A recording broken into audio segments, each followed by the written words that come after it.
As an adult, don't we all miss spring break? Nothing like taking a week off from all your responsibilities. Well, here's the next best thing for adults, a spring break from house payments. SaveWithConrad.com can help you get rid of all your credit card debt, just like that. We're routinely helping our listeners save $5, $6, $7, even $800 a month. And you don't need perfect credit or money out of your pocket to do this, but check this out, no house payments for 2 months. At SaveWithConrad.com, NMLS number 2129, equal housing lender. SaveWithConrad.com.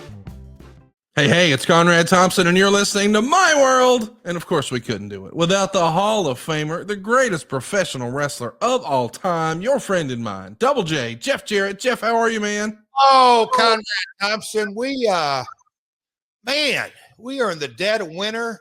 We're going to talk about some snow today, crazy weather. Old curb stall for Mr. Silva. He got some of that white stuff. Yes, snow out in San Antonio. Crazy time. AEW's heated up. Conrad, our topic today, as I was reviewing and looking at the notes and kind of reminiscing, just not about but today's topic is going to be a lot of fun because to me, it's almost at the very, very, very, very core. It's not the eggs, not the egg white. We're going into the yolk, boy. I mean, today is kind of the core of it. So I'm pretty fired up. I want to ask you a few questions today. But other than that, Connie, fired up, excited, happy, good mood, great workout, good meal. How's that? Well, it sounds like you're off to a great Monday. We record this show on Monday, and you can be a part of our live studio audience when you join us over at adfreeshows.com. And we've got a big special weekend coming up this weekend. It's not just the Royal Rumble. It's Top Guy Rumble for adfreeshows.com. And it's happening this weekend right here in Huntsville. It really is a wrestling weekend like no other. How about not only will you get to step in the ring and figure out what it's like to stand in a wrestling ring and run those ropes, but you're going to get trained by the legendary Jerry Lynn at something we call Wrestling Fantasy Camp. Not only that, you've also got a chance to win your very own custom belt and WrestleMania tickets. We've even got a fun game. Remember Win Ben Stein's money? Well, we've got Win Eric Bischoff's money, and you get to book your very own wrestling show. You get to decide these guys are the heels, these guys are the baby faces, and hey, I'd like to be the manager. I think I want to be the referee. It's a show for us, by us. It's all a part of Ad Free Show's Top Guy weekend. It's the Top Guy Rumble. Join us if you haven't already at adfreeshows.com. Don't miss this next year. You're going to get not just the shows that we do here, but you're going to get them early and ad free and a bunch of other series you can't get anywhere else. They're exclusive to adfreeshows.com. Stuff with Lex Luger and The Godfather, David Crockett, Mike Chioda, Nick Patrick, and Tully Blanchard, Sam Adonis, and Downtown Bruno, and so many more. Check it out. It's happening at the Von Braun Center. It's Top Guy Rumble. It's adfreeshows.com. Jeff, this is a big week, though. You know, there is a big Royal Rumble this weekend, and we've seen that the Queen, Charlotte Flair, is coming back, and a tag team you're pretty familiar with, the Motor City Machine Guns, are in a 2 out of 3 falls, and one of your first champions from your Global Force days, Cody Rhodes, is going to be wrestling Kevin Owens in a ladder match, and then we've got the men's and the women's Royal Rumble. When you think back on your favorite Rumble moments that don't include you, I mean, I know you've won an Intercontinental Championship and you've been around the Royal Rumble a few times. Is there a favorite Royal Rumble of yours as a fan or a favorite moment as a fan? Gosh, I was enthralled, and there was a tweet. I'm dating myself. There was a post. There was a X post. I don't know if you got to see it, but our friend Alan or Cheap Shot that talked about the very first Royal Rumble, and he said this is their proof of concept, and goes out to shout out to him. But there's a lot of validity to if it doesn't work the first time, if you believe in the concept, keep on keeping on. Conrad, I did a couple of road trips with Hacksaw Jim Duggan, and to hear him tell the story, he won the first one. It made me a fan of the early days of the Royal Rumble and kind of the method behind the madness on the business, that it was opposition. Help me out, Conrad. When opposition of Starrcade? No, it was up against the Bunkhouse Stampede. Okay. Sorry about that. But just the early years, and I can't say the novelty of it, but just Well, I think really every fan. In TNA, we called them Gauntlet for the Gold and put a little different twist on the end of it. But that anticipation of the clock and countdown is such an exciting time because you know drilling into the DNA of television wrestling, music and entrances are the highest rated segments, highest rated minutes, period. We can kind of stop there. It's always outraged just about anything. You would think it would be the wrestling. It's not. But so the Royal Rumble or the Gauntlet for the Gold, they're all kind of filled with those minutes. And man, I think one of the coolest spots that I thought was dramatic and kind of in a lot of ways perfect for the whole event was the 95 Tampa Royal Rumble when Shawn, Lex, Davey Boy, when they did the he didn't touch and then the timing of it and just all that kind of stuff. I thought that was pretty cool. And then, every year during the Attitude Era, the kind of the Austin Rock vibe, there was a lot of give me a hell yeah, this guy's going to go through 29 other competitors. Cena, same kind of mindset. But anyway, the quick eliminations, bushwhackers, I think will always kind of have that at the very top. They made that highly entertaining. I don't know. It's just the concept is great. TK, AEW would do the Casino Gauntlet. And I think that has a completely another twist on it. So the psychology is you want to get in early because if you draw a late number, you may not even get into the match. Anyway, I love the concept. It's great for TV and great for chatter. And I know there's a few folks out there that do drinking games with it, Connie. Well, I'm looking forward to playing a game. We have you got to see one of these one day, Jeff. Efren has a fantastic game, man, where somebody might have a chance to win WrestleMania tickets. Crazy. So much, listen, the Battle Royal overall, I think most of us listening to this would agree. Hey, it was a good idea once upon a time, but it just kind of sucks now. Like, there's not a lot of great Battle Royal moments, but the anticipation of the countdown and all that for the Royal Rumble, it makes it appointment television viewing. Like I've got some lapsed fans in my life will say, and I hear from them twice a year.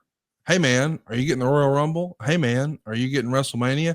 Now that all being on streaming devices, that's not as much as it used to be, but I used to have friends in my life who they'd watch 2 wrestling shows a year, Jeff, the Royal Rumble and WrestleMania. And they'd show up at 3 times a year, Memorial Day, Labor Day, and July 4th at the pool party. But that's another. Yeah, there you go. That's another story. Yeah. I'm excited about the Royal Rumble. And what I find most intriguing about this is this past weekend, they did a Saturday night's main event. This was their second one. And there's lots of speculation and rumor and innuendo about Hulk Hogan coming out of that. I don't know why it's a big deal that the guy wanted to go to his son's wedding, but whatever. I do want to ask you though, did you get a chance to see any of Saturday night's main event? And what did you think? So the Vols played. My UT Vols were on Auburn. I was not at Collision in Jacksonville. Collision was on. Saturday night's main event was on. And there was a fourth. What basketball game was on? Because I was watching 2 basketball games. So a phone, an iPad, and 2 TVs kind of going back and forth. But yes, I did. The nostalgia that they're mixing in there. Obviously, it's right up not just My World and What Happened When and JR and everything that goes with that, Free Families, but it's kind of talking to my old music buddies here in Nashville through the holidays. I think I've mentioned this, just how not just hot, red hot nostalgia really is. And it's not for that older demo. The younger generation, college kids in the late, mid to late 20s, they're into music, they're into TV shows, they're into, I call it nostalgia. I think there's a better term to it, but yeah, Connie, I was watching it. What do you want to chat about on SNME? Well, I wanted to see if you saw the contract signing between Cody Rhodes and Kevin Owens. I seriously, I don't want to say devastated, but shocked in awe may be disgusted. I mean, in a way, I think somebody infiltrated creative. Let me ask you something, Conrad, before we go any further, and we may want to just drop this entire segment. And you know what? You may end up wanting to edit this out, but how long has Shawn Michaels been retired? I don't know, man. He's 59 years old. What? Yeah, he's 59 and he's super kicking the pseudo world champion, the main event of Royal Rumble, and they made him, I mean, how will we recover? Well, I knew my eyes weren't lying to me because, like I said, I had 2 ball games on and an iPad and a phone. And with the technology, I got to rewind it. And I was just like, I said, Cody, get in here. And then I asked Karen, and my eyes didn't lie to me. So let me ask you, do you think, because it's all about the bottom line, do you think Endeavor stock's going to drop today? I mean, it's got to be at an all-time low. I mean, I don't know what's happening, but he's 59. You just said. I didn't realize that. He's 59 years old, and he's super kicking the guy who's up against. He's wrestling for the world title in just a handful of days, and I don't think he's coming out of retirement. And that match is for a belt. That match is for the richest prize in all of pro wrestling. Yeah. Wow. You know, the Royal Rumble is the match that everybody looks forward to, but that's to see who gets the shot to wrestle for the world title. And Kevin Owens already has that. And they're promoting a ladder match. And a 59-year-old super kicked a guy. And I'll be damned, I didn't see very much outrage online. And I said to myself, why when Jeff Jarrett comes out and says, as a professional wrestler in a wrestling league, wink, wink, I signed my last contract to wrestle. And during this last year, my mission as a competitive athlete in wrestling, wink, wink, is to win the world title. And people were like, well, that's fucking stupid. He's too old. How could they ever? Meanwhile, on the other channel, you didn't beat up the champion. You didn't leave the champion laying. But on the other channel, a guy who's not going to wrestle, he's not coming out of retirement and wrestling. Like, he's 59. And he's beating the guy and leaving him laying. Well, I'm just glad Cody wasn't in the ring. I mean, Cody didn't witness it. Oh, wait. He was in the ring, wasn't he? Yes. Yeah. But there's no outrage. I just think it is so hilarious that there is such a strong, not just anti-AEW bias, but I mean within the AEW fan base, there's such an anti-Jeff Jarrett bias. And by inside the AEW fan base, anti-Jeff Jarrett bias, I mean there are a handful of reporters who are big-time AEW fans who had a huge problem with you saying that I just don't get it, Jeff. Like, if wrestling was, then wouldn't every wrestler's goal be to win matches and win titles? Like, Lord bless them. The Jacksonville Jaguars are not in the Super Bowl this year, but their new head coach, isn't he supposed to say, my goal is to win the Super Bowl? What are we doing, Jeff? I don't understand it. And then to have these same reporters come out and say, the NFL has no plans for the Jaguars to win the Super Bowl. Well, no fucking shit. What are we talking about? The whole thing I just don't get, Jeff. Like, isn't wrestling more fun when we have the suspension of disbelief?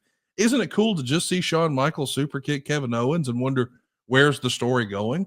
Why do we have to break down every fucking kernel of this thing? Can't we just enjoy the story, Jeff? Well, look, and I have learned through the years, I love it. I love the chatter. I love the journalists. I love the reporters. As long as you're talking about it, it's all positive. A lot of people may disagree with that and this and that, and the narrative and the Conrad. I mean, it goes on and on. But I just chuckle. And when I was reading the research today or this morning and kind of going through it, and we'll get to the topic in a minute because the core of our industry will be discussed today. But I could not help but think one of my kind of favorite chuckles through the whole thing that this is the one thing that, look, they're going to learn when they want to learn or they won't learn or they're going to comment, whatever it may be. But hey, he's talking about, and that he is Jeff. So Jeff is talking about a belt that he will never, ever win. That's in their mindset. Okay. So if we're going to take that on kind of face value, I go back to the car rides early in my career to really kind of pick the brains of not just my father, but Lawler and Dundee. And then one night, Wahoo McDaniel was in the car. And honest to God, I've never seen at this age a guy drink as much vodka on a 180-mile trip. But Wahoo, Tommy Rich back in the day. I could go through kind of a laundry list of guys that came in. Savage was a part of those car rides, and he would kind of tell stories because he was opposition time. But the core was it, and I would always kind of lean into what my how my father, in a lot of ways, built the territory, which was super successful, and the break off and all that. But he built the territory with a red hot, unbelievable talent, heel or babyface. To me, I think Lawler is just he's up there for me in I'll call it territory wrestlers, but just the mainstay. Lawler's entire success was built on the fact of quest for the gold. He was going, and he went out on Memphis TV and said, I am going to win the NWA title. And I'm going to win that title. And the way I'm going to do it is get the Southern title. Because if I'm not the Southern title, when we get a date on the World Heavyweight Champion, blah, blah, blah, blah, blah. So the whole premise of his entire career for multiple years, in a lot of ways in his wrestling prime, was built. And he knew he was never going to be world champion. He was going to be Funk or Briscoe or Flair or Dusty, or Lawler wasn't in that conversation, although my dad wanted, but he knew that was never going to happen. The entire premise of Saturday morning, the highest rated wrestling show from coast to coast on a territory basis, was Memphis, and it was built on a belt that Lawler was never going to win. How dare them? It's just crazy, Conrad. It is so silly, but it's fun. Let them keep chatter. It's all good. Well, I know we're looking forward to this Wednesday. I'm going to be in the house, and you should be too. Tickets are on sale now at AEW TIX because AEW is coming to Huntsville. And we've got Mercedes Moné in action. We got Will Ospreay versus Brian Cage. And we've got Double J versus Claudio Castagnoli. And I, for one, am looking forward to this one. I don't think these guys have ever wrestled. And I can only hope that Jeff is fueled with Factor. Are you ready to optimize your nutrition this year? Well, Factor has chef-made gourmet meals that make eating well easy. These are dietitian approved and ready to heat and eat in just 2 minutes. So you can fuel right and feel great no matter what life is throwing at you. You see, Factor arrives fresh and fully prepared. It's perfect for any active, busy lifestyle. In fact, you can lose up to 8 pounds in 8 weeks with Factor Keto meals, and that's based on randomized controlled clinical trials with Factor Keto. Of course, your results will vary depending on your rest of your diet and exercise. But with 40 different options and 8 dietary preferences on the menu each week, it really is easy to get your meals and pick them tailored to your specific goals. You can choose from things like Calorie Smart or Protein Plus or Keto. Factor can help you feel your best all day long with some wholesome smoothies, breakfast, grabs and go snacks, and more add-ons. So reach your goals this year with ingredients you can trust and convenience that you just can't beat. Eat smarter with Factor. Get started with factormeals.com/myworld50off. Use the code myworld50off and you'll get 50% off your first box plus free shipping. That's myworld50off at factormeals.com/myworld50off to get 50% off plus free shipping on your first box.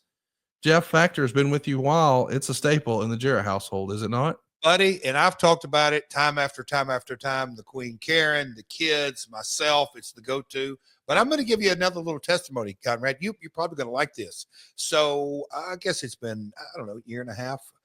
My partner, Jay Lethal, he lost his mother, God rest her soul. So his dad, in the house single and life goes on. And he heard about Factor through the Queen at catering one day, and it popped in his brain, hey, I'm going to get my dad meals that will kind of keep him where, mom's not there to cook and his life obviously changed.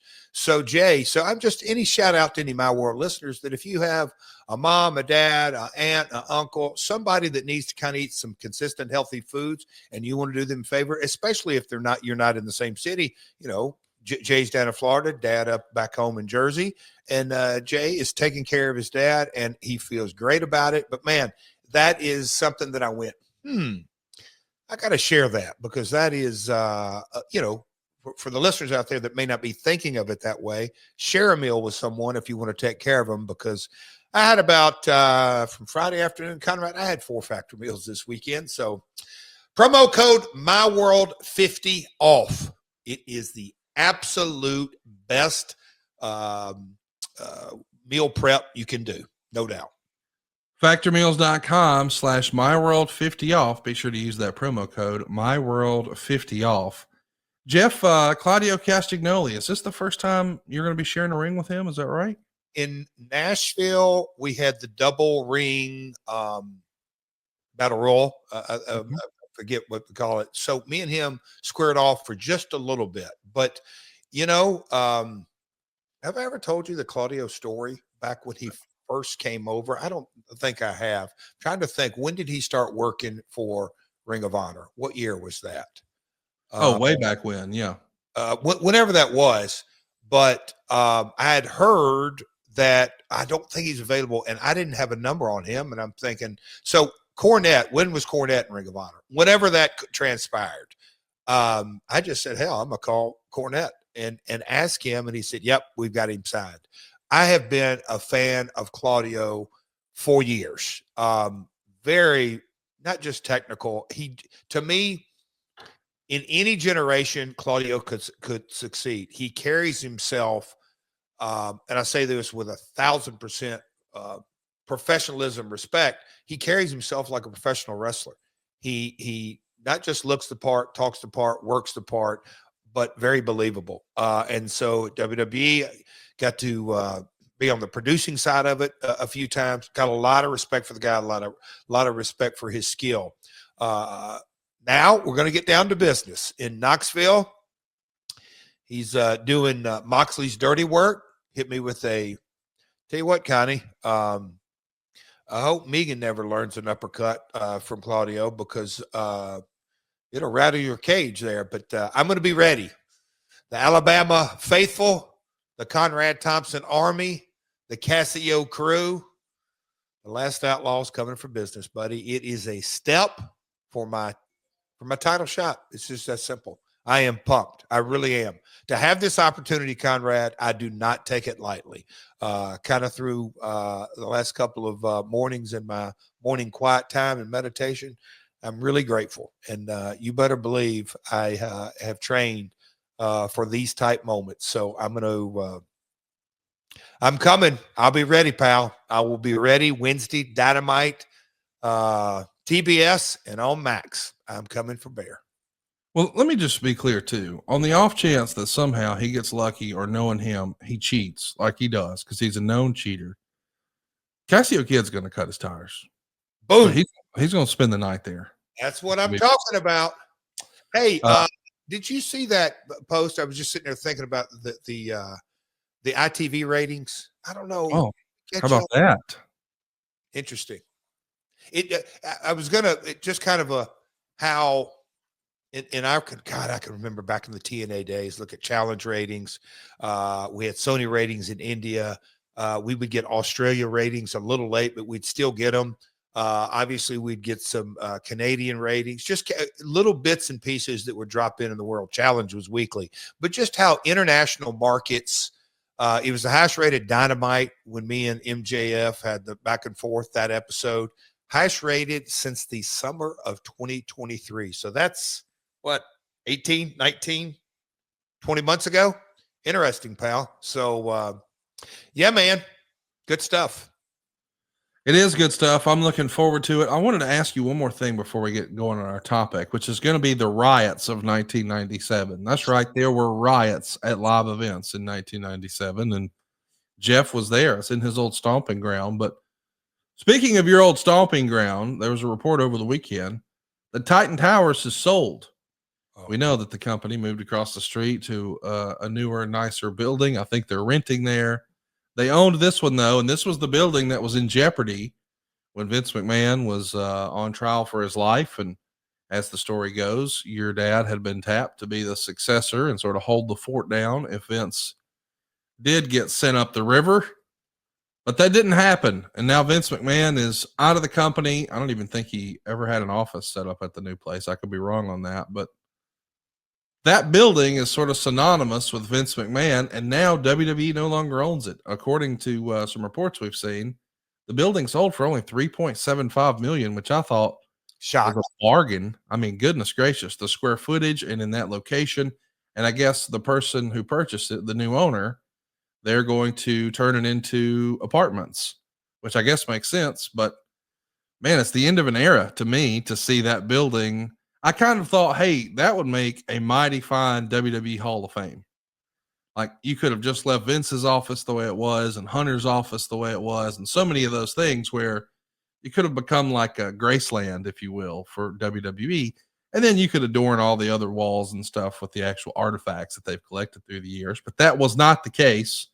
I know, that's not necessarily a tourist destination, but man, the embarrassment of riches WWE has, I was surprised that they let it go for $3.75 million. What'd you make of that report, Jeff? Conrad, you said it first. That's why I'm kind of glad you did, because I don't think, well, we're on here chatting about it, and I'm sure Bruce and JR, probably at the top of the list, that I don't say have emotional attachment, more stories. They spent more time in there.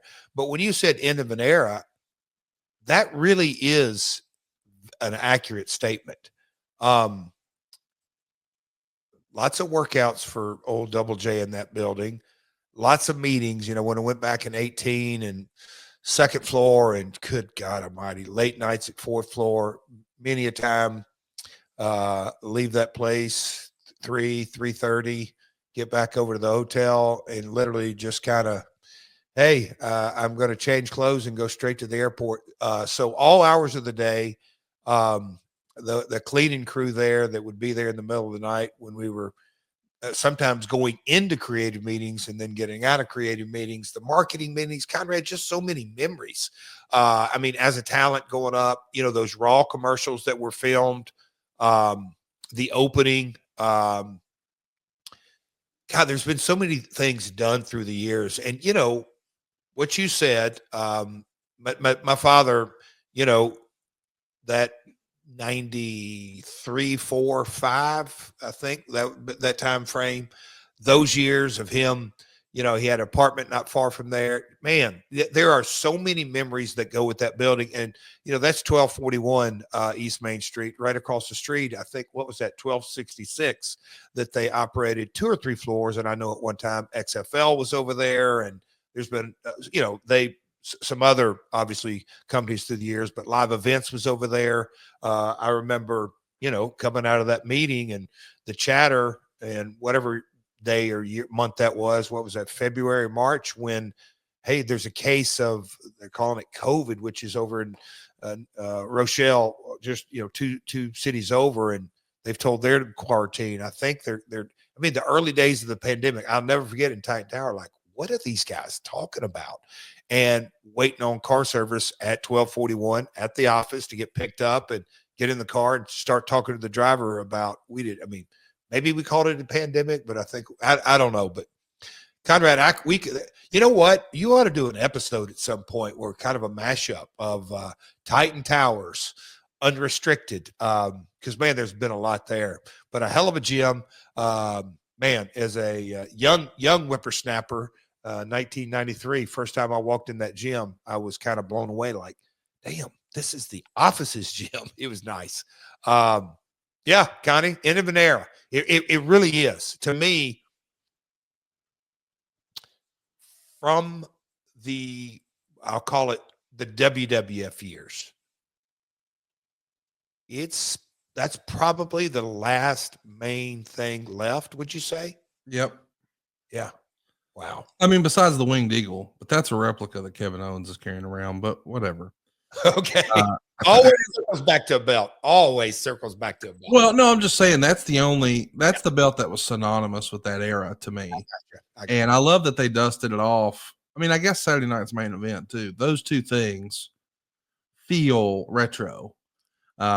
Speaking of retro, we did a retro episode last year where we were talking about Shawn Michaels, and we were covering all of your interactions with him in Memphis and in the WWF. And as we started to wind down the show, we touched on a story that we felt like deserved its own episode. Of course, I'm talking about the riots at the WWF house shows in Memphis and especially Little Rock, Arkansas. This happened in December of 97. So you've only been back in the company for a couple of months. And these riots were, according to the reports, largely instigated by Shawn Michaels. And I think you were in the ring and you got to see some of this. But first things first, you grew up in the business, one of the last territories, of course, Memphis. And you've got the CWA/USWA, whatever you want to call it. It's Memphis Wrestling.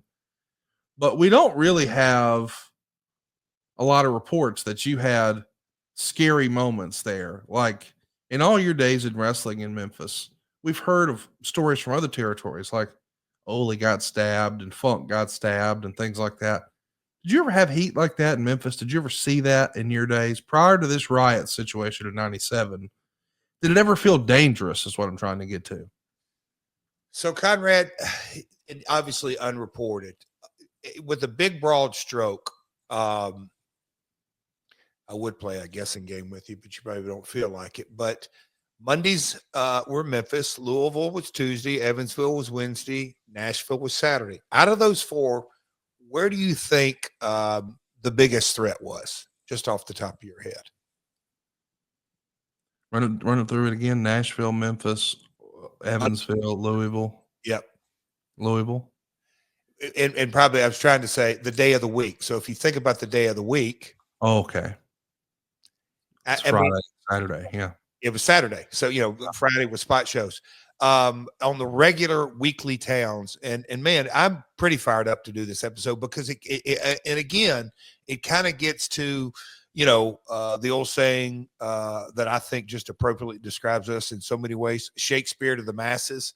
And we're physical ballet, we're a soap opera, we're blah, blah, blah. You can fill in the blank, all that. But, the weekly cadence, there were regulars. And when you have regulars, it's kind of, okay, this is the tone. Well, on a Saturday night in Nashville, Monday, Tuesday, and Wednesday, we started our shows at 7:30. Nashville was always 8, a little bit later, a lot more beer, a little bit more of a longer show. And the reason it would be a longer show is because everybody was based out of Nashville. So there were no long trips. Monday, Tuesday, and Wednesday, most of us had to get back home to Nashville. So it was just kind of a different, and it was school nights and everything that goes with it. But Conrad, Nashville would have the rowdy folks with the right heel coming down that aisle, the heel aisle, and specifically if there was a screw finish going back during the aisle, the smart heels would give the cops a heads up. Hey man, when that bell rings, be right at the heel corner because we're going to get out of here. Just little tricks of the trade like that. On the spot shows, Conrad, Thursday and Friday, it happened a lot more than you would think. And most of the time it would be, these small towns, anywhere from southern Indiana to northern Mississippi to eastern Arkansas and all points in between. You go into a small town, or an armory or a high school gym, you're going to have the local guy who's usually, when I look back on it, it was so stereotypical. My grandfather, Eddie Marlin, he could spot him sometimes coming in the door. It didn't even have to be the summertime. The guy coming in with the big arms, tank top on, it may be 40 degrees outside, but he's got sleeves cut out. He's probably had a few under him. You already know he's been drinking. He asked to go outside a couple of times during the show, of course, to get him something, couldn't drink in the building or whatever it may be. He was going to cause trouble and he wanted to be a part of the show. So a lot of times it's guys that wanted to wrestle that didn't know how to break in. And hey, so there have been kind of that's a showboat, but the Moondogs and different heels that would come through. Jimmy Hart, there's legendary stories about back in the day that, you know, he had a lot of heat on him, and people in these small towns, they wanted to come down and look. I may not be able to beat up Joe LeDuc or King Kong Bundy, but I can damn sure beat the hell out of Jimmy Hart, and they would try him.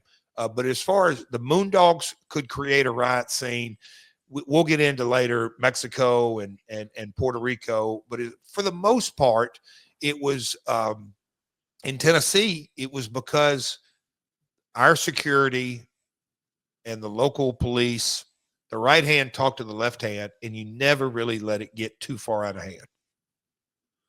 Well, something we don't want to let get out of hand is your little limp wiener. And that's why we recommend Blue Chew. Listen, boys, let's hit your finish. All right. It's going to hit you over the head like a guitar over the head. Maybe a little guitar necklace. Maybe you want to give a pearl necklace. I don't know what you're into. Maybe you need a few more strokes. I mean, that's what Double J is all about. Stroke after stroke after stroke. Have some better sex with Blue Chew. Blue Chew is the original brand offering chewable tablets. These erection enhancing tablets will help men achieve stronger, harder, and longer lasting erections for sexual activities. And anybody who's going to say that Double J is too old for a title shot, well, I'd put his erection up against yours anytime.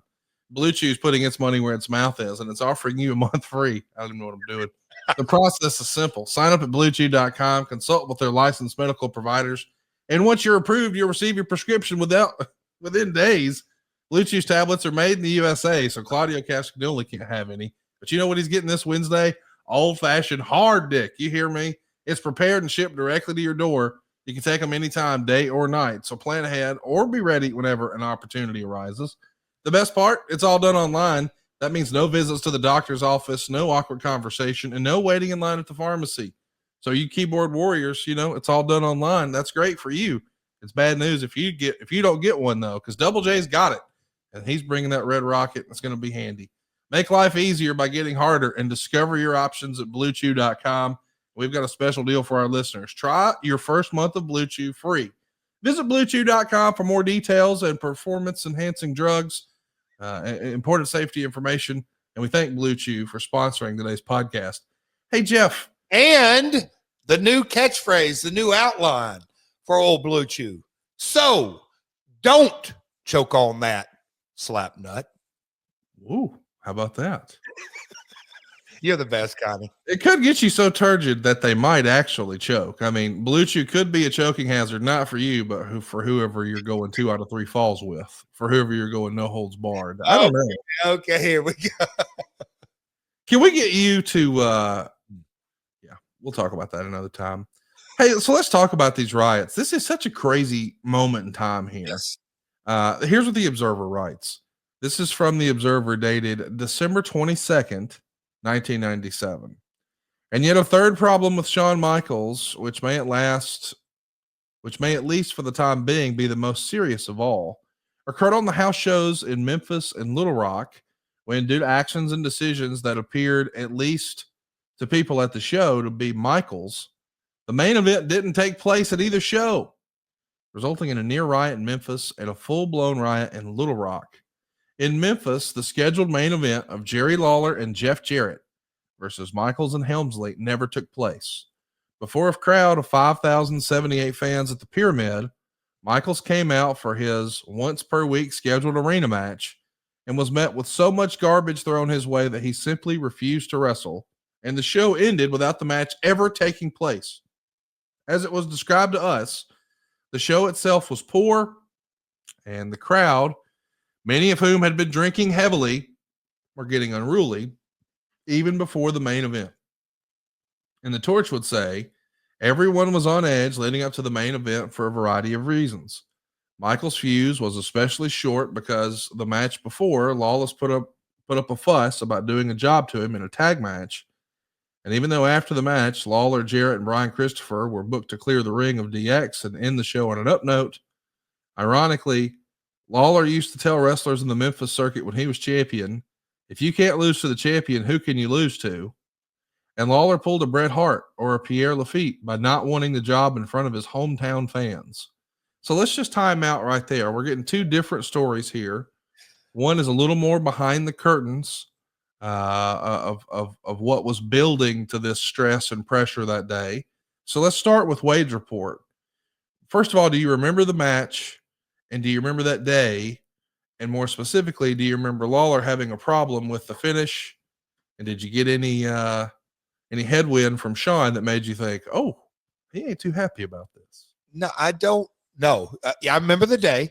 I remember the scene, the setting. I mean, not every particular, but the two things that kind of jumped out at me at the reporting were Lawler having a problem with the finish, knowing that his son Brian and we were going to clean house at the end of the night, and DX, Sean and Hunter, the top heels in the territory, the direction the business was going, just all the above. It just, Conrad, back to our early kind of tongue-in-cheek silliness, like the Memphis fans being restless that the show wasn't good. So that is just,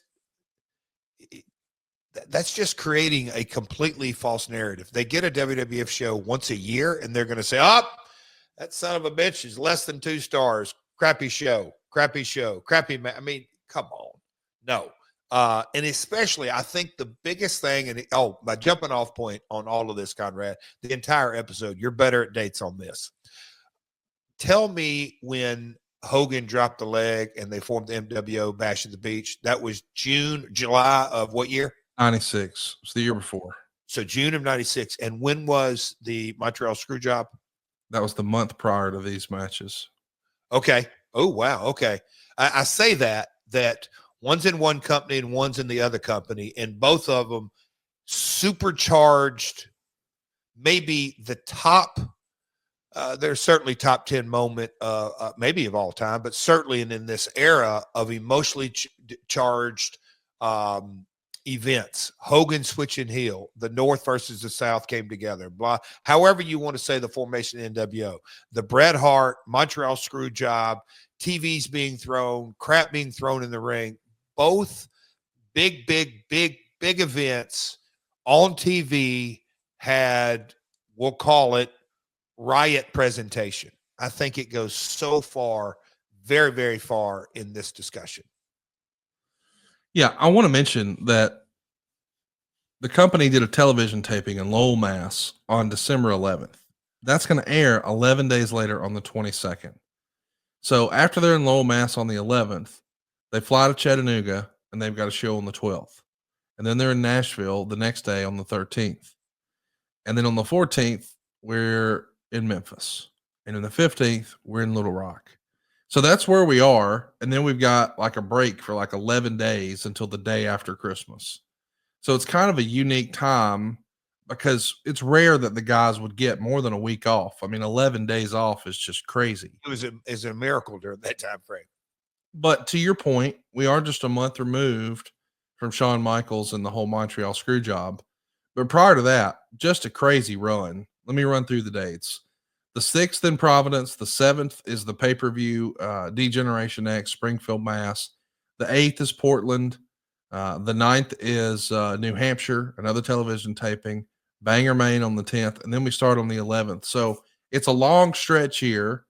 And at this point, Shawn Michaels, because of the screw job, is arguably the biggest heel in wrestling. By Now, far, in my opinion. Yes.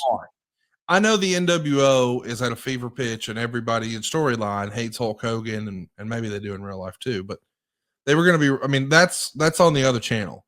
Here in the WWF and amongst the smart fans, Shawn is the biggest heel and has the most heat, has the most hate, whatever you want to call it. So I just want to I think you did a good job just sort of level setting that. The rest of the card, this is worth mentioning. This is what Memphis got that night. 8 Ball beat D'Lo Brown. Brian Christopher beat Scott Taylor. Again, remember, we're in Memphis. Brian Christopher. Mark Henry beat the Spellbinder. Road Dogg and Billy Gunn beat the Headbangers. The Undertaker wrestled Rocky Maivia in a non-title match because Rocky Maivia is the Intercontinental Champion. This is before he's The Rock, and it's a casket match. And that's the last match before intermission.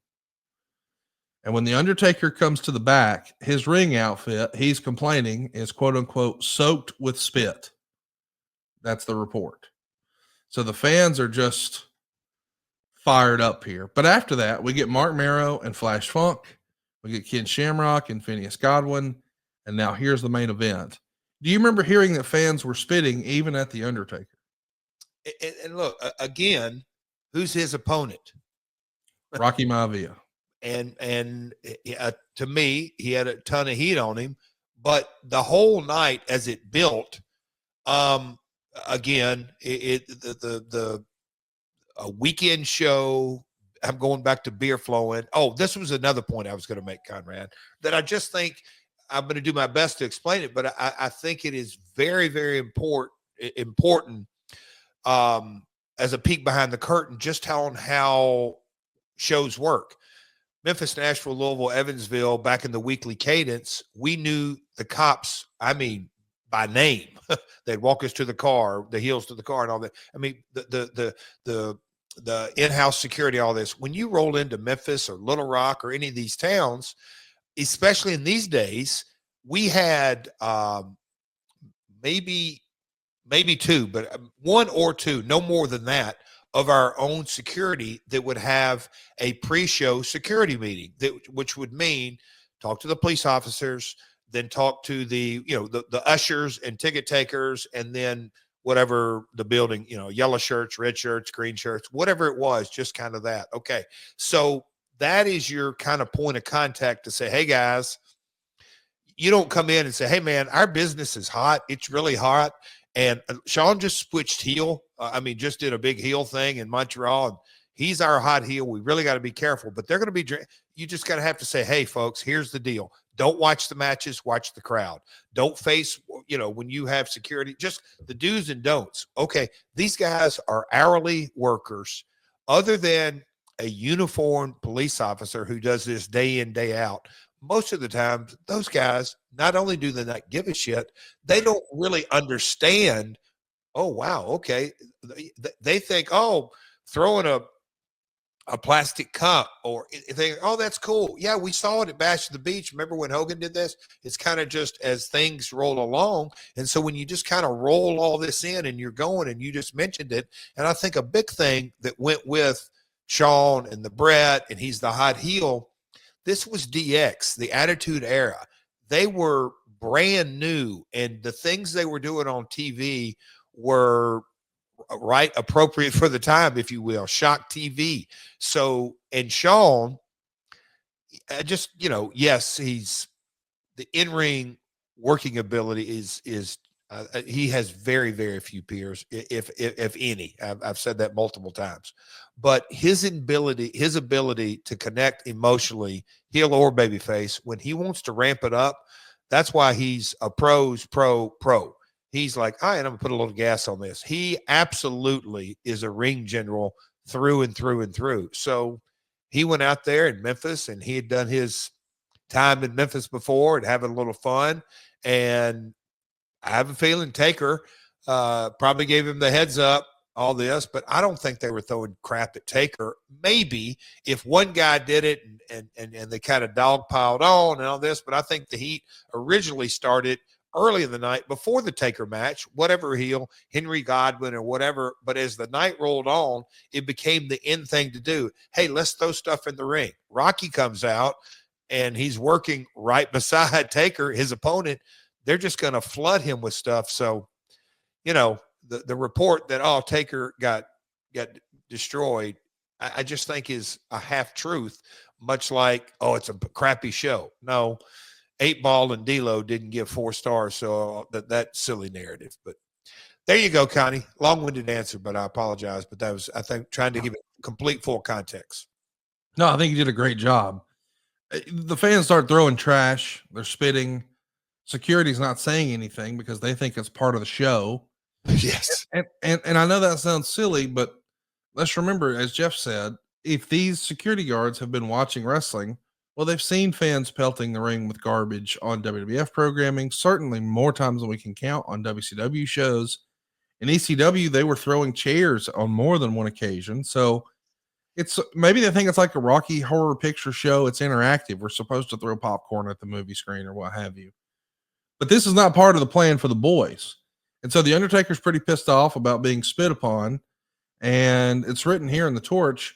Fans have started throwing garbage at Henry Godwinn, who stood ringside for the semifinal. When he got backstage afterwards, he was so upset he began kicking at chairs in frustration at the lack of order in the arena. Of course, that was because Ken Shamrock was wrestling Phineas Godwinn. So Henry's just on the outside as a second. And he's getting pelted with garbage, and security is doing nothing. They're not kicking anybody out. They're not taking any order. So I know the narrative has always been on, oh, Sean caused a riot. I kind of feel like the building is culpable here. Like whoever hired the security. Well, I don't know who hired security, so I can't say it was the building. Yeah. Whether it was the company or it was the building, these security guards were not doing their job. Fair to say? Oh, 1,000%, but not on purpose. That's where, I mean, you know, to bring it up to modern time at AEW, we have no less than 4 to 6. Yeah, I'd say 6, maybe more at each show. And then they same type conversations, WWE the same. You have to give those conversations with the building and be very specific.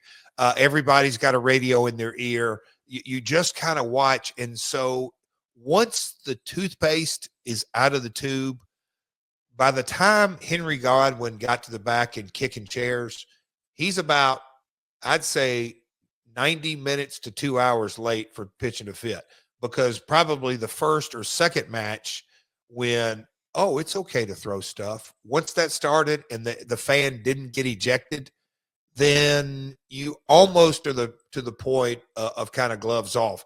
That was another thing that man, oh man, we got to have Lawler on here at one point, but thanking him because he, okay, I'll tell you a little story here. But Lawler taught me this. He's in Huntington, Tennessee, or any of the small little towns, and he's the baby face. And if there's the right people and whatever group it is, if they start to throw things at Lawler's heel, his opponent, he would, by design, kind of lock up with his opponent and all this. And he'd say, man, they're going to throw stuff. When they do, don't make a big deal about it. Walk over to the ref, whisper in his ear, tell the ref, and I'm going to go tell him. And then they'd call a security guy over. And then we kind of knew it. Eddie Marlin was a pro at it. You didn't make a big deal about it, but you kind of stopped the match. The heel would point at the guy that threw something, which would be the accurate guy. Eddie Marlin would come up to ringside. Referee would tell him who it was. They'd go over, and Eddie would make sure that he would march his guy from one side of the ring around ringside to the other, and he would walk him not out the back door, out the front door, and throw him out. That immediately, oh, shoot, there's your consequence. I can't throw it. That's kind of a old school trick that you probably can't do now, but I'm making my point that, oh, Henry's bitching in the semi-main event. It was way too late. They'd have to throw half the arena out if they were going to do that. But that's how you cut it off early. And to be clear, The Undertaker is not a heel. He's one of the biggest baby faces in the company at this point.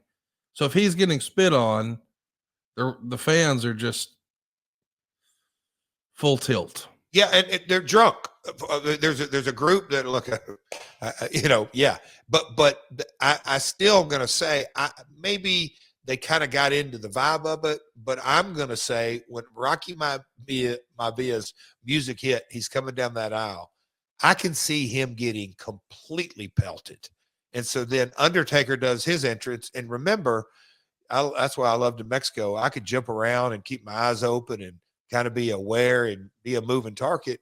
Taker, God bless him, he's walking slow, methodical, stands up in the ring, tilts his head. I mean, if you're a half decent shot, you can hit him. And so your buddy sitting next to you, watch this, I'm gonna get Taker's hat. They just how it rolled.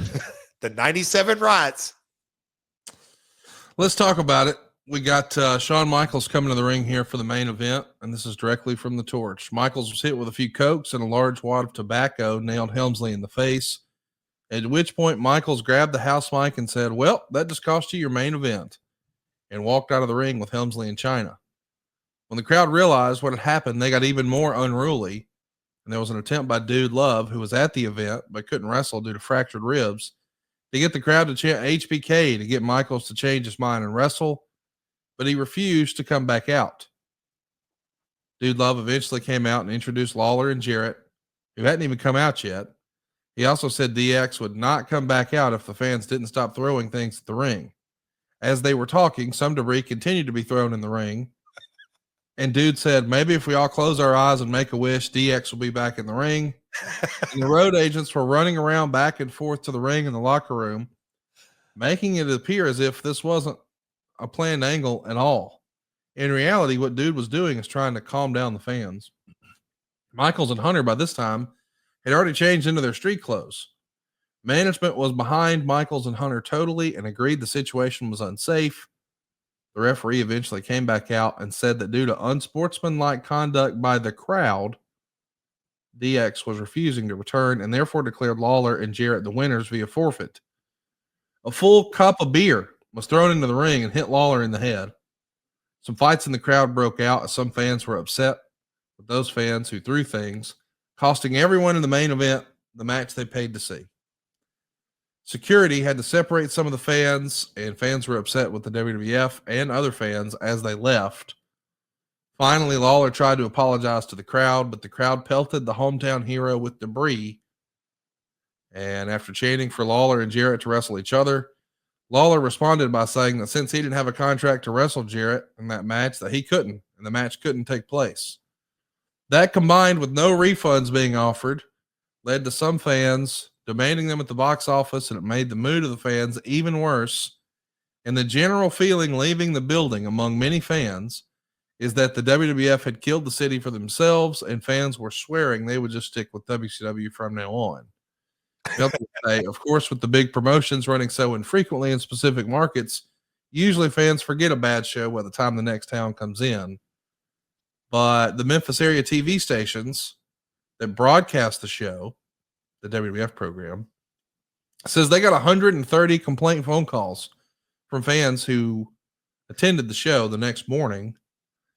And now there's a group that's actually picketing the television station that same morning for airing the show, saying that they're protesting the WWF. I hadn't heard about these picket lines before.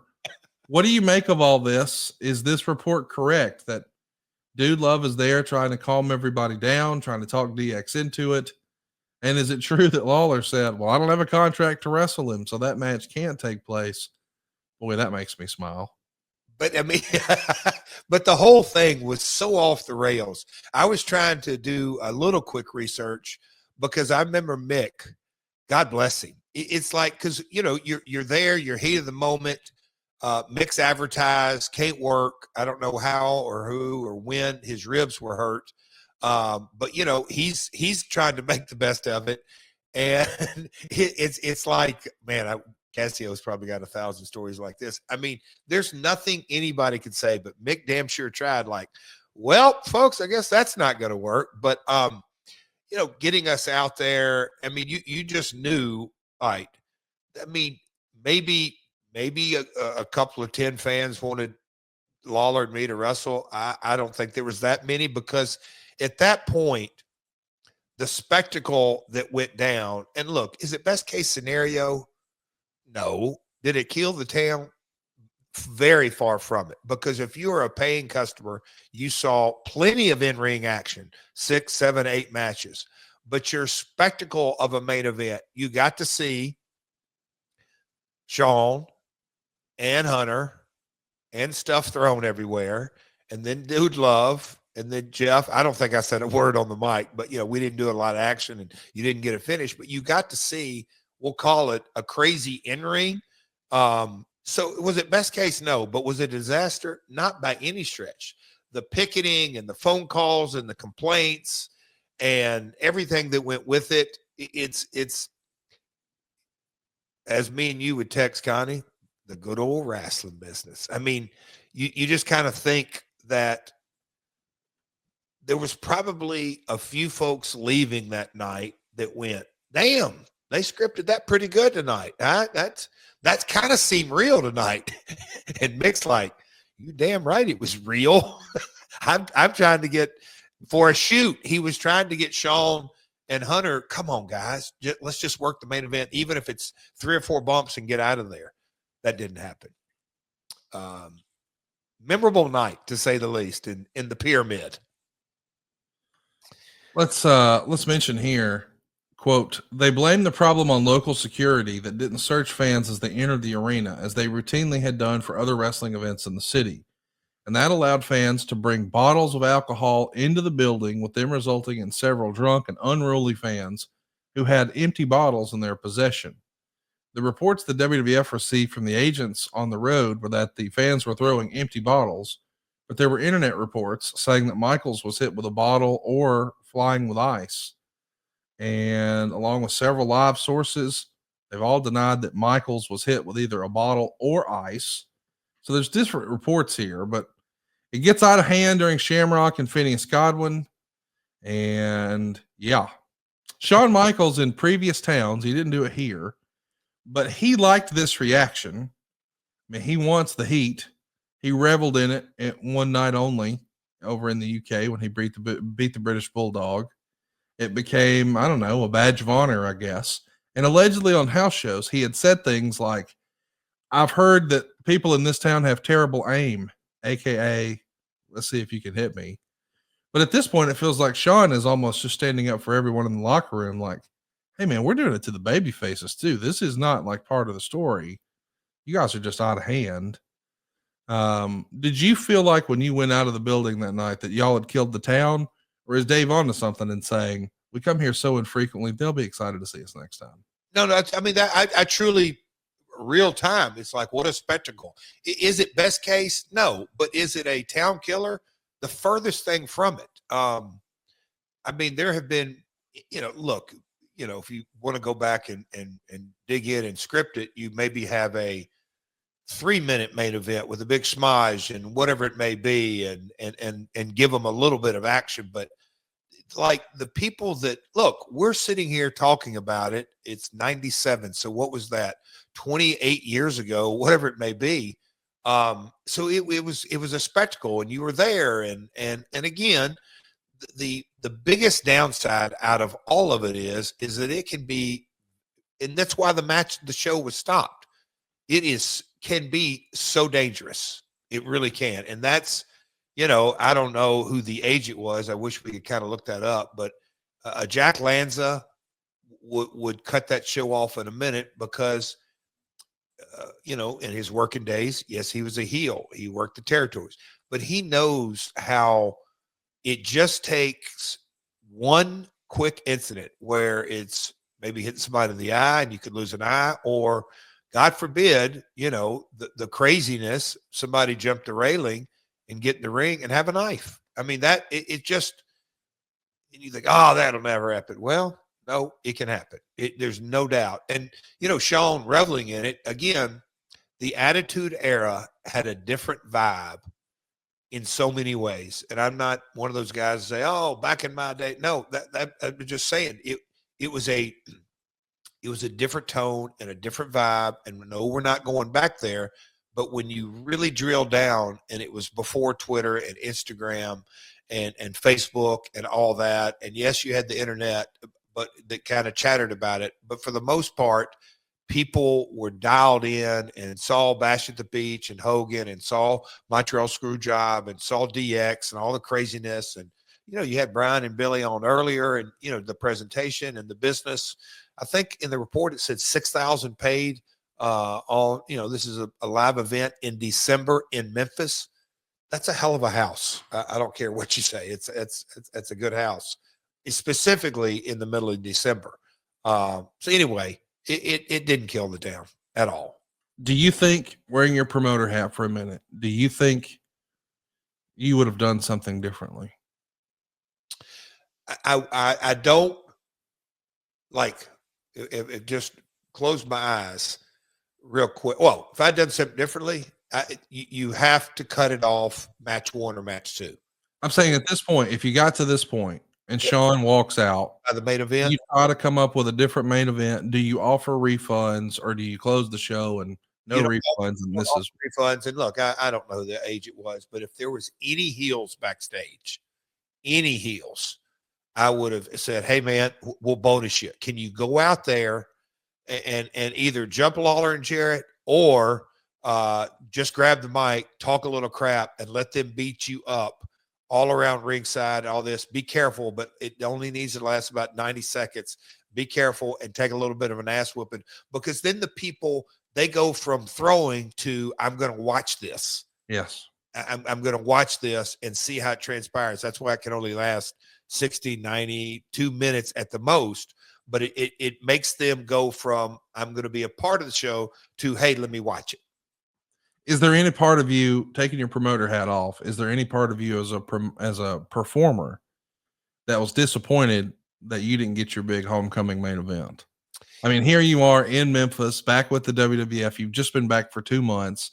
You're gonna be working against, the world. You're tagging with Jerry Lawler. This feels like, holy shit, this is my time, and then it doesn't happen. I mean, as a performer, for them to get the heat on me, specifically with Sean, my buddy, to get the heat on me, and for me to give Lawler the hot tag and pull the strap down with us four, I don't think, yes, I'm disappointed, because I don't think this tag match ever took place, ever. And I think as over as Sean and Hunter were, and as over as Lawler is in Memphis, and in this scenario, oh God Almighty, yeah, as a performer, I would have loved for that to have transpired. Is this the most heat you've seen since you've been on national TV? Whether it was the WWF, WCW, now you're back in WWF, all those live crowds you wrestled in. I'm not talking territory days. I'm saying WWF, WCW crowds. Is this the wildest, most unruly you'd seen at that point? Just trying to think. There were some WCW nights that were pretty rowdy, but no, for an overall total show, yes, because it was chaotic the entire night. It was Saturday night in Memphis, or Friday night, whatever, a weekend in Memphis, and the I don't even want to just say the energy level, the rambunctious mode started before the first match. Hindsight's 2020. Look at all this liquor in football stadiums. What's Tuscaloosa? What's the name of that stadium, or old school? You talking about Legion Field in Birmingham, or are you saying Bryant Denny Stadium? Yeah, it was liquor. So liquor's not allowed. No, it still isn't. Mm-mm. Well, I'm not going to say. You can bring it in before game day, and you get, like, I had seats in the zone, which is in the north end zone. I guess eventually they did one in the south. So you could load your liquor locker. Shout out to JD's Liquors there in Tuscaloosa. I had a guy who'd go load me up, but you had what they called a pouring room, Jeff. So you couldn't bring liquor into the ball field that day. You couldn't come into the stadium. But if you brought it the day before, I didn't live there, so I sent JD's. They knew my combination. They'd load it up. They had my credit card. So when my dad and all my friends came, we knew, go to my locker, get my booze, pour it in a red Solo cup, and now you can go out. But that was the deal. You couldn't take cans or bottles or anything. It had to be a red Solo cup. All right, so not the flask, but that size liquor, whatever it was. Pint. Okay, pint. This drinker never went on those smaller bottles. No, I never did either. I got handles. Okay, but I can remember 10, 11, 12 years of age going with, hey, my buddy, his dad, there's a bunch of us going to a Vanderbilt football game. That's kind of the first time that I ever saw a pint. Well, no, and like the dads, cup after cup after cup, and the big jolly guy down there, and my buddy going, buddy, if you run into him, he's like a liquor cabinet. He's got them in pockets. He's in. Yeah. I'd say this. That was the pyramid. I would be willing to. I mean, that was just kind of the vibe that they all brought their liquor in. It was so damn rowdy. I mean, early. Okay, if there's one thing I remember about all of this was, damn, there's some heat in that first match, as opposed to a regular first match being high spot, they're easy crowd, they're ready to see some excitement.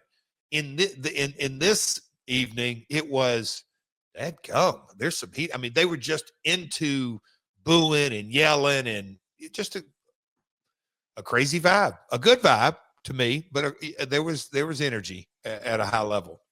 It is interesting to think how crafty people would get with sneaking booze into events. Oh, Like our great close personal friend of the show, Cassio Kidd, once took a girl to a football game on a date. And, they had been to bars and concerts and, they had been out before. So she knew what he drank. And she snuck liquor in a very special way. yeah. I'd never heard of that. And I got a text and I'm like, I didn't even know you could do that. Why did that never? Wow. Okay. So sandwich baggies. That was another thing that I just like do what? Cause you pat it down in those like, the snow skiing jackets that they have all the different kind of pockets. Oh, well, there's one in here up around the neck. Cause they never thought of that, but the whole neck would be full of Booze. Yes. It's unbelievable. So It's unbelievable. That's the old thing. If you want it bad enough, you'll figure it out how to get it in there. And I'm sure the good old folks in Mempho on Beale Street, they figured it out. Jim Ross got on the 900 line and defended the decision to end the show early and said it was a decision made by company management, not Sean and Hunter. And quote, the safety of the performers and the fans comes first. It's sad a certain small segment of ignorant drunks ruin the show for everybody else. We mentioned that there's people protesting the next day. They all want refunds. If you're wondering, the company does come back to Memphis, but it's Valentine's Day, St. Valentine's Day Massacre in February of 99 before we get back. The next day, though, you're in Little Rock. Jeff, tell me about your trip to Little Rock. I'm sure this was the talk of the boys on your way there. Well, I'm trying to think. It was one of those deals because the card was different the next night. I'm just thinking through that run, but it wasn't as big a chatter of, hey, we didn't have a main event last night, because it was pretty, probably half the guys were gone because they were on to the next town. But it was pretty much, well, I would say the initial gut reaction of I'll call it the boys was, Memphis screwed themselves out of a main event, because did the paying customers, the majority? No, but the building and the security, and you can't really put it on one fan, but the domino effect, it really cost them getting to see specifically that tag match. But it wasn't this monumental thing like, oh my God, that town's killed. It was pretty much Memphis screwed themselves out of a main event, on to the next show. Not really thinking anything that Little Rock was going to turn into Little Rock. But here we go. Little Rock is even bigger. We had 5,070 out fans in Memphis. We've got 6,449 here in Little Rock. It's the very next day. We start the show with Kane versus Chains. And then we get The Undertaker beating Rocky Maivia in a non-title casket match. It lasts 2 minutes. Undertaker wants to get in and out here.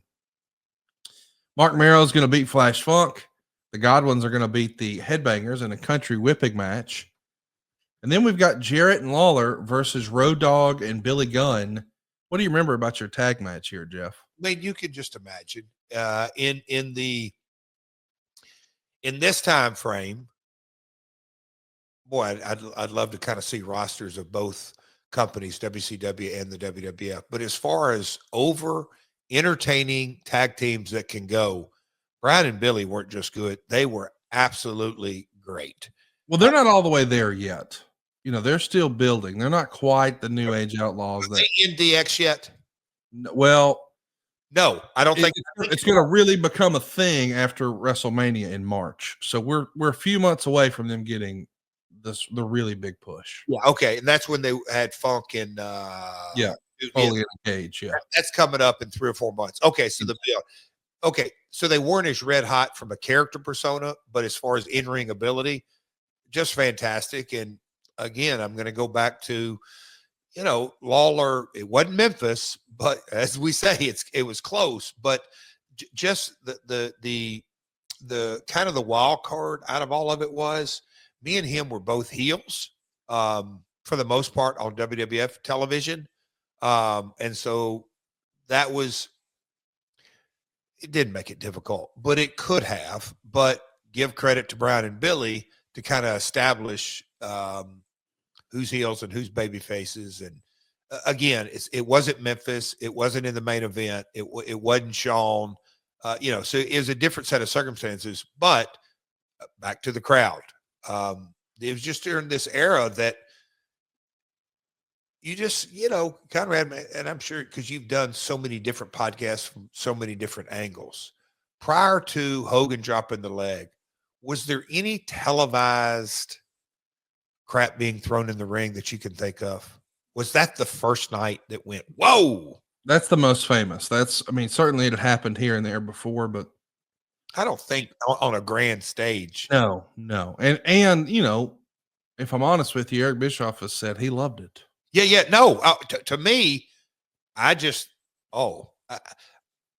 want to get too dramatic here, but take out the fans' shock and awe and the trash in the ring, take all that out and just let it be booze. In my opinion, it's not even close to the same scene. It's not the same. I agree. Yeah. Let's talk about the report and the torch or the observer. But before we do, let's just agree that, man, life would have been a little easier if these folks would have chilled out. Maybe you want to chill out in 2025. Well, Vea can help you do it. 2025, man. New you, new year, full of new possibilities.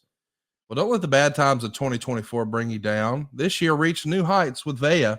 I'm a big believer in this product. I've had it for quite a while, and they are well renowned for their award-winning THC and THC-free gummies and vapes. They've also got THCA flower, soothing topicals, and calming drops. It's all crafted with the highest quality hemp sourced from trusted, independent, American-owned farms. And the best part is, Vea legally ships to nearly every state in the United States, all in discreet packaging directly to your door. It's a worry-free guarantee, too. Did I mention there's no medical card required? So if you're 21 and over, we want you to check out our link to Vea's website. It's got our link in the description. We want you to use that code MyWorld. You'll get 15% off. And by the way, if you're new to Vea, you're even going to get a free gift of your choice. What I like about this is Vea is the only lifestyle hemp brand. They use compounds that are found in hemp along with active plant extracts to create products with specific effects in mind. I'm talking to you if you're looking for better sleep. Maybe you need to ease some anxiety. Maybe you want to enhance your mood, or maybe you just want to get high. Well, no matter what you're looking for, they've got something for you. Their products range from 0 to 100 milligrams of THC. So these guys have you covered no matter where you are. They're an industry leader. They've got over 500,000 customers served. It's all made in the USA.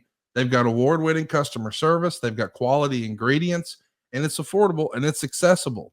But it's also really great for rookies. I was a rookie, and I got this. I got a little sample pack. I got a little variety pack. I got to try a little bit here and there. But it really makes it plain to see based on the packaging. Hey, this is going to help you sleep. Hey, this is going to help you focus. Hey, this is going to help with sexy time. Whatever you're looking for, Vea can help. So if you're 21 and over, check out the link to Vea in our description. Use that code MyWorld. You'll get 15% off. And if you're new to Vea, you get a free gift of your choice. And after you purchase, they're going to ask you where you heard about them. Please support our show and tell them we sent you. This year, enhance your everyday with Vea. Hey, man, let's talk a little bit about the actual show here, because Little Rock's much worse than Memphis. According to several reports, the undercard for the show at the Barton Coliseum was terrible. And even the densest marks were getting restless because of the poor quality of matches. There was a terrible match with Kane and Chains, and the Undertaker match with Rocky Maivia only lasted 2 minutes. Now, the Undertaker's injured here, and he's got high blood pressure that night, so they want him in and out, so he is. The main event that's been scheduled and advertised and promoted, though, is Ken Shamrock challenging Hunter Hearst Helmsley. In Helmsley's corner, he's going to have Chyna and Shawn Michaels. Ken Shamrock's going to have Danny Hodge. Well, as you may imagine, that doesn't happen. Here's what's written in the Observer. We're not clear in that was going to happen, as we received a report that Helmsley was going to face Dude Love in the main event, although that may not have been correct since Dude had fractured ribs and was only supposed to make appearances and not wrestle.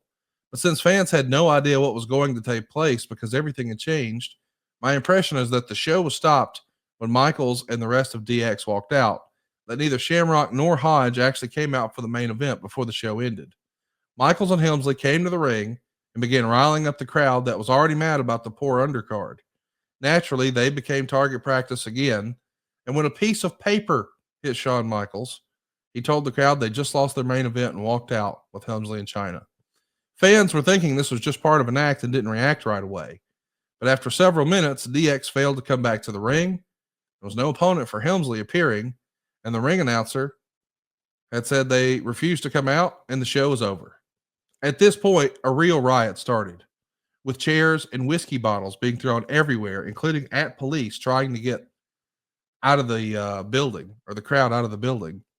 The situation got so bad, the police had to spray the building with tear gas to get the fans outside.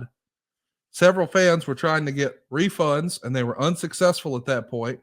A second riot took place in the parking lot before the police broke it up. At least one fan was rushed to the hospital, but there didn't appear to be any serious injuries to fans either night. This incident was so out of hand that it was reported on the news later that night, and at least one report was giving the impression that the WWF wouldn't be allowed back in the city. Although this was all happening at deadline, so it's really too soon to figure out how this is going to unfold locally. The reports from this live event pointed the finger directly at Michaels for the problem starting, although the behavior of the fans was the real problem. But unlike in Memphis, the real problems didn't occur until the fans realized they weren't going to see the main event. And DX walking out simply wasn't part of the show to get heat. So let's talk about this.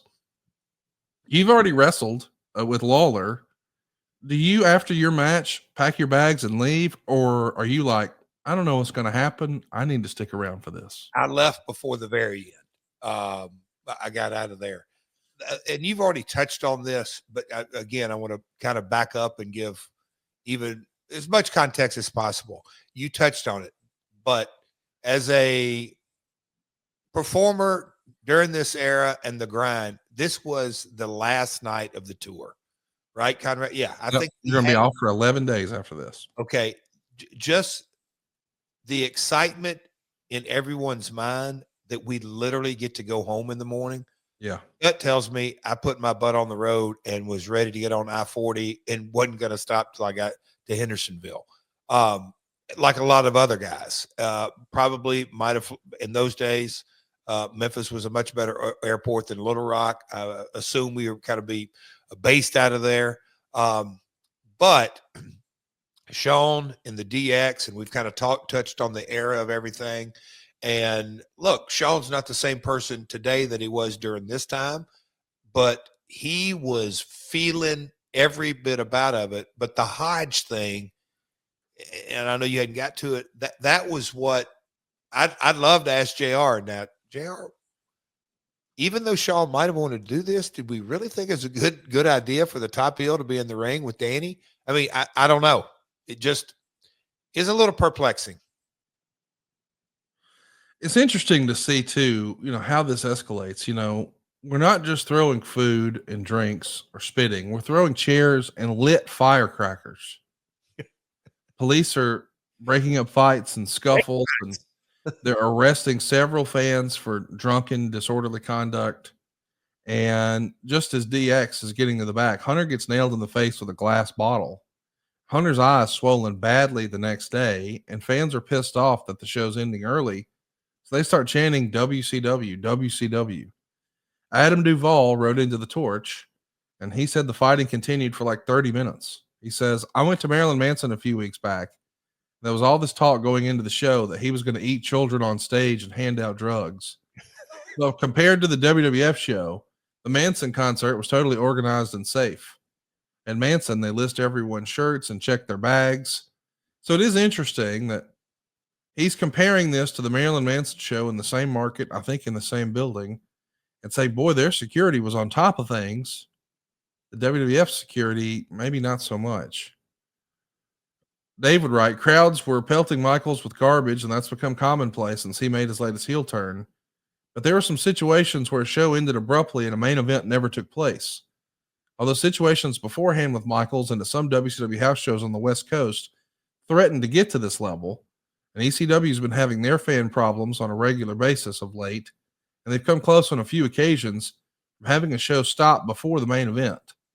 Now, we as fans, Jeff, we've heard that there used to be riots all the time in the territory days, like in Mid-South and things like that. But is this the first time you remember hearing shit like they used tear gas? Is nuts. And yeah. Well, and you know, the WCW, NWO, those kind of scenes in a way kind of became, oh, this is what we're supposed to do kind of deal.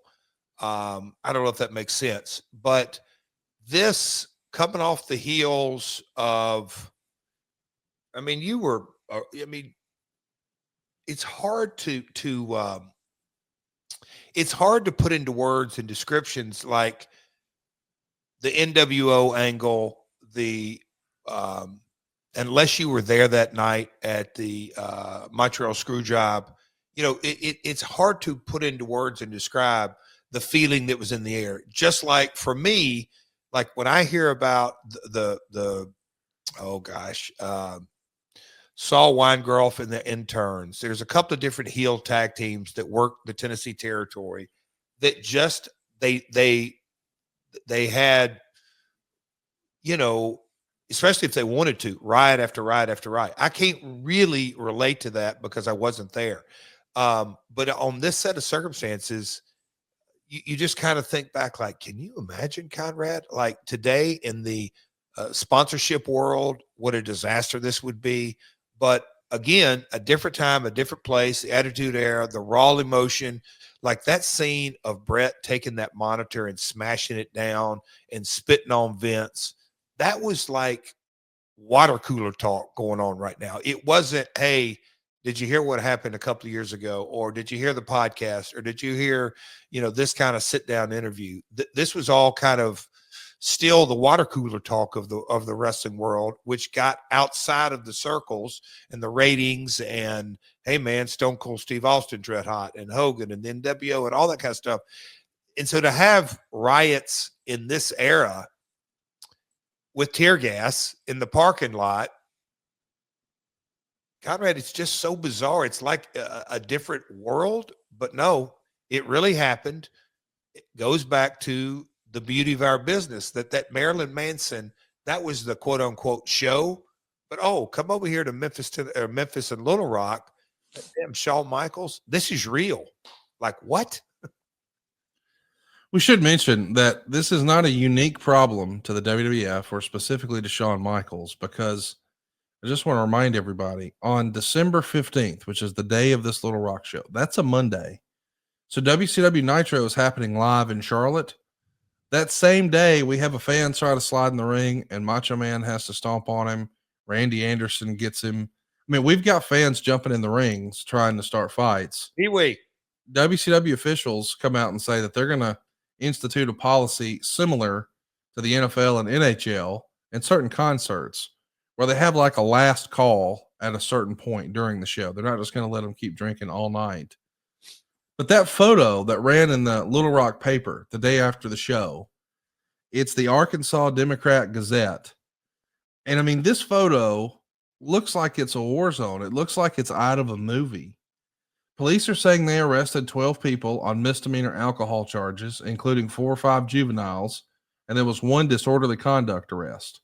An athletic commission inspector said the WWF is not to blame. Quote, without question, the WWF did everything they could do to the match. They didn't provoke anybody that I saw. The big insult was when Danny Hodge, a wrestler from the old days of 50s and 60s, was being presented the Living Legend plaque. People were throwing things at him. Fans didn't show police or security people any respect. One guy was clinging to the rails. He wouldn't leave. Man, this is unbelievable. But Conrad, I think both of us have kind of left this point out as well. You know, in the 70s, whether it was Dusty, the Von Erichs, just call the territories, 70s, 80s, top baby faces, Hulkamania, say your prayers, take your vitamins, all this. This is the era when the top baby face is, because I think NWO, but certainly the WWF, were anti-establishment. Yes. Basically, Stone Cold, the top merchandiser, the top seller, the guy was F you to your boss. Yep. And so that goes on the very, very tip top of it, that I'm coming to see a guy and I love him, but his whole persona is, Anti-establishment, beer drinking, finger wagging. Yeah. and so it's like doubling down on all of it.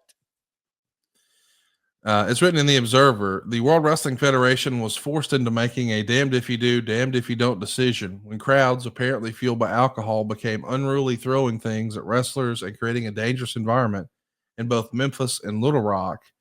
Of course, we mentioned WCW had problems at Nitro as well, but one of the things they're going to switch around is they're going to have Shawn Michaels start wrestling before intermission.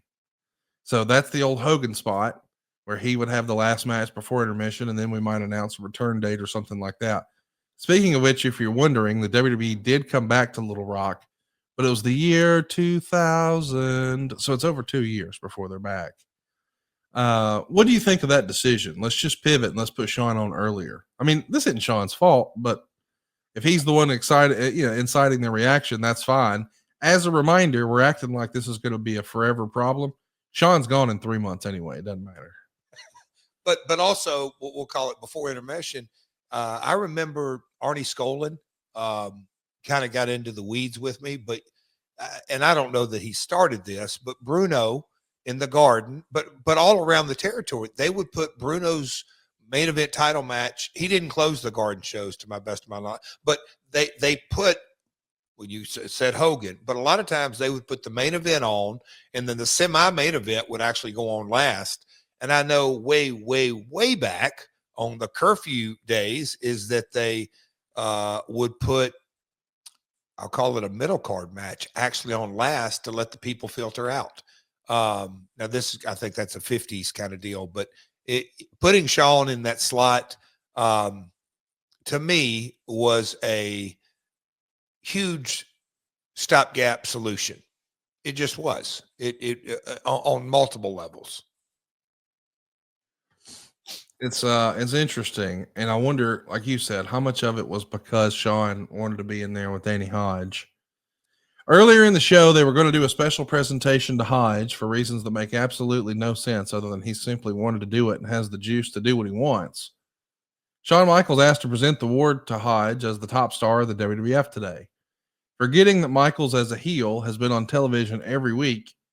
And even though Hodge was probably the biggest wrestling star in the area at one point, it's been more than 20 years since he was regularly featured on TV. And forget the storyline that they're on opposite sides of the main event later in the show. Either way, Michaels talked agent Jack Lanza into doing it out of respect for Hodge and ignoring the storyline himself. Michaels felt his ability with words and to control the crowd would result in a dignified presentation, but it wound up being target practice, which made everyone associated with the show that grew up watching Hodge totally embarrassed that the fans would treat a 65-year-old two-sport Hall of Famer this way. It probably did wonders for Michaels' temperament later in the show. As DX went out for the main event, it was more target practice, and from later reports, we understand that Helmsley got something thrown at him that hit him in the eye hard enough that it started swelling badly. Chyna was also hit in the back or neck with something enough that she too was hurt. Although Shawn didn't get hit with anything worse than paper, when Helmsley got nailed, he called it upon himself to call off the show. Shamrock never made an appearance, and Michaels never got to work his angle where he would put Hodge over. Hodge's participation would lead to Shamrock winning at the end, but of course that never happened. Problems were made worse when fans went to the box office demanding refunds since the main event never took place.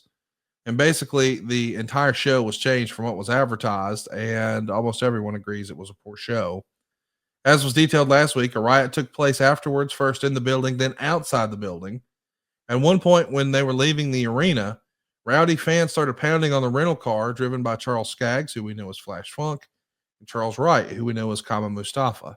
They got out of their cars, which nearly started an incident that would have benefited nobody. As it turned out, they were talked by other wrestlers into getting back into their car and leaving the area. Michaels and the company needed a police escort to get out of the parking lot. All in all, about 13 arrests, mostly for misdemeanor alcohol charges, including several who were underage and another for disorderly conduct. Do you remember having scary situations like that where you're trying to leave the arena in your car and the fans are all over you? That night in Buffalo on when I wore the Y check jersey, I forget who was with me because they were blocking our car because we were parked where they dumped the Zamboni. Anyway, I don't know who's with me. He goes, "Hey, let me get out and move these fans." I said, "Sit your ass down. That's the last thing you want to do. Just back up, and we got to get security over there." Mexico, to me, still is the I don't know, best story. The craziest story was me and Karen. The heat would build, and we were going down there on a regular cadence, and the heat was building and building and building month after month after month. And this arena had, however it was left, you had to open this gate, but people hung out there, and there were food trucks and merch stands, and it was just kind of a congestion, all that. And I remember getting to the building because the security would come pick us up at the hotel, and arriving at the building, and I said, "Okay, are you driving us out tonight?" He said, "No, you're going out another way." So they had a decoy for a car, and we went out completely the other side of the building. And Mexico, multiple times, we had to kind of figure out, hey, let's run a decoy, wear a hood up, not a mask, but a hoodie or whatever it may be. Just got to be careful. Several times.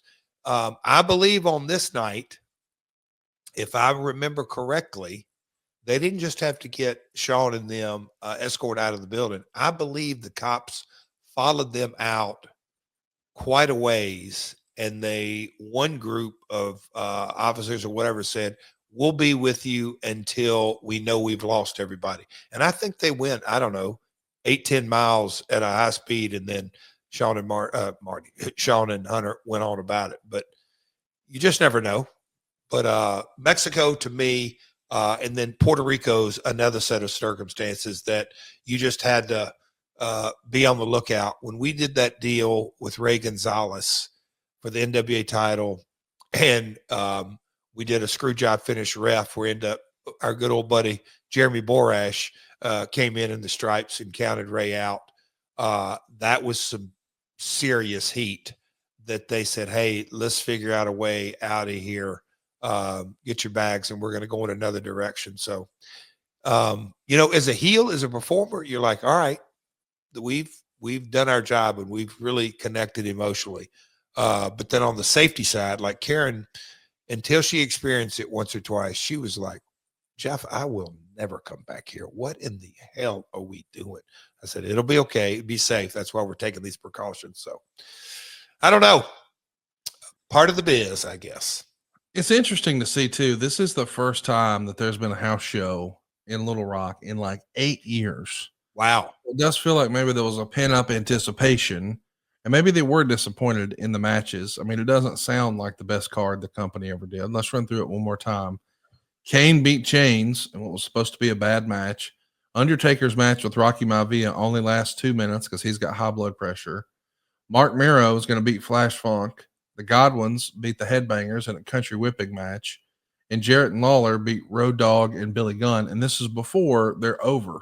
I mean, they've been thrown together as tag team champions. Yes, they beat the Road Warriors, but they're not like a favorite act. This is the former roadie and the former rockabilly. I got you. So fans don't perceive them to be at that superstar level yet. So basically, Meltzer is saying, hey, alcohol isn't the problem, but alcohol fuels the problem. The problem is they had a bad show and they had bad matches, and we didn't put on a good enough show, and fans are upset because maybe they've been looking forward to this for years. When's the WWF coming back? When are they coming back? For 8 years, and it finally happens, and they see The Undertaker, but for 2 minutes, and there's no Stone Cold, and there's no Bret Hart, and there's no Shawn Michaels, and you're missing a lot of your big acts. And when Shawn is there, we're going to pelt him with garbage during the Danny Hodge thing. But I could see how if you started to become more of an Attitude Era fan, as much as you may respect Danny Hodge, maybe they do that before the show starts. But this just gets ugly in a hurry. And I do think that, as silly as it sounds, maybe Meltzer's on to something. On the surface, fans were rioting and unruly because they thought it was a bad show. Doesn't make any sense. But when you realize this is an 8-year wait and there's alcohol, I don't know where alcohol makes any of these situations better. It always makes it worse. Always. But my question would be, who's advertised? Like, who was advertised? Because that's why I'm not going to completely, I just don't believe in that, you know, if the Undertaker went 2 minutes, Conrad, I'm going to be pretty sure that from the time Rocky's music hit until the time the Undertaker's music post-match was lowered and he went through the curtain, I'm going to say 12 minutes. I'm going to say that it was a 12-minute segment. 2 in a house show, 2. And if Rocky talked, we may go to 4. Taker's entrance, 3 to 4, maybe a bit longer. 2-minute match, tombstone, 1, 2, 3. Rocky rolls out. Undertaker comes up. They do the whole pomp and circumstances. I don't know if Paul Bearer was there, rolls in, gives him back his hat. He puts it on, methodically walks through the back, through the curtain. That's why I'm just not kind of buying into, quote unquote, it was a bad show. I just don't think they're out there with their star meters and in 1997. I just say that with all due respect. I don't. What I do believe is back to the Memphis issue and the era. Hey man, this is once the first thing is thrown, it sets the tone of, hey man, we aren't just coming to watch this deal. We all get, this is crowd participation. We're gonna have a blast here. Let's start throwing shit. Oh my gosh, Danny, excuse me, Danny Hodge, he can't move fast. I'm for sure gonna be able to pelt his ass. Watch this. And this will really be great school talk or class talk or gym talk. I hit a 65-year-old man with a cup of ice. Ain't that great? I mean, I just think it's the event lack of execution on the production side. Hey, what do you think about, with the benefit of hindsight? Of course, hindsight's always 2020. Had Sean not been out there to do that presentation with Danny Hodge, do you think this winds up any different? I do. Yeah. So in a weird way, we're not putting the heat on Blackjack Lanza, but if Lanza wouldn't have acquiesced and we just have the Hodge presentation, we maybe could have just saved some of that heat for the main event. But it's like, once we've seen him a second time, it's like, I missed him the first time, I'm going to get him now. It is. He had, at the end of the day, like, God, I hate to just always go back on that, but when you have a hot heel, I mean, a really hot heel, you can beat him 10 times in one night. That doesn't matter. You're emotionally dialed into what a prick this guy is or what an asshole this was. Sean, Montreal Screwjob, at this stage, a month later, they really are dialed into and put gas on it with the anti-establishment, as we just mentioned about Stone Cold, put even more gas on it. They screwed the All-American world champion Bret Hart. Remember, it was not just a regular screw job. They screwed the world champ. And then DX. Oh, I mean, just the recipe. I'll give it to Sean. He put his sales hat on. And look, you just, again, Memphis, I sympathize with everybody there.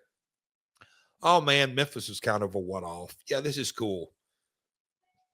Sean, you respect Danny. Yeah, we're the WWF. This is the right way to do this, the right presentation.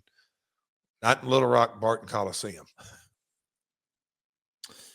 Well, I, for one, enjoyed us talking about the riots from 1997, and we appreciate everybody showing up and hanging out as a part of our live studio audience. Want to give a shout out to Coach Rosie and Denovius Mack and Bobby and Coach Keith and Mike Coop and everybody who's here hanging out. Appreciate you guys being a part of our live studio audience. Next week, we're going to be back talking about 1990 and what a crazy year that was for Jeff Jarrett. Very early in his wrestling career. And hopefully we're going to be talking about, I shouldn't say hopefully, and we'll start the show by recapping blow by blow that time you beat Claudio Castagnoli's ass all over the Von Braun Civic Center. I want the Mox date. Be thinking, we'll talk offline. Where do you want me to face Mox? We'll talk offline. Interesting. Yep. Jump down that rabbit hole, pal. Let's talk Oh, it's going to be fun. I'm looking forward to it. If you haven't already, make plans to join us. Jeff's going to be there, whipping Claudio. I'm going to be there. It's happening tomorrow in Huntsville. Tickets on sale now at AEWTIX.com. And we'll see you next week right here on myworldpod.com. If you haven't already, go hit that subscribe button. Turn on your notifications bell. Because next week, we're doing it live. We talk all things 1990 right here on My World. Peace.